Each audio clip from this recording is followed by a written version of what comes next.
पण एक आहे, काय आता आपण जवळपास 1 किलोमीटर पर्यंत चालत आला, अर्धा तास तरी चालत आलो. चाललोय. हां गणेश नाईक असं म्हणाले होते की तुम्ही शर्यत चॅलेंज दिलं होतं, तुम्ही चालून दाखवलं. पळालो तर किती जोरात पळू शकतो. म्हणजे हे कृतीतून उत्तर होतं तुमचं. ठीक आहे. नमस्कार. वाटलं तुम्हाला भेटून आम्हाला? छान. बरं वाटलं. हे चांगलं झालंय ना. हो मस्त एकदम छान. आता गार्डन पण चांगलं हो होणार. हो नाही सगळं आता आपण छान आहे मोठं एकदम. 300 एकरचं मोठं गार्डन करतोय. हो, हो. रेसकोर्स आणि ह्याला जोडतोय आपण.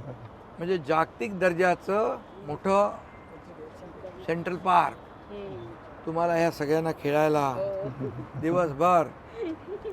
तेच येतात मजा करायला. हां थँक्यू थँक्यू. चलो बाय बाय तर बाय. आज जेव्हा मुंबई महानगरपालिकेची राज्यातल्या 29 महानगरपालिका निवडणुकांची ही लढाई अंतिम टप्प्यात आलेली आहे, त्यानंतर या केलेल्या कामांच्या बळावर आम्ही मत मागतोय. कुणी भावनिक मुद्द्यावर मागत असेल किंवा कुणी काय, पण आम्ही मात्र या केलेल्या कामांच्या मुद्द्यावर मागतोय. राजकारण आहे, राजकारण होत राहील.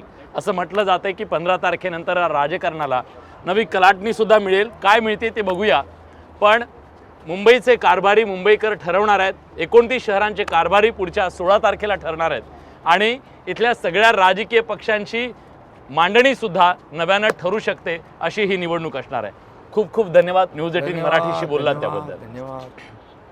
थँक्यू.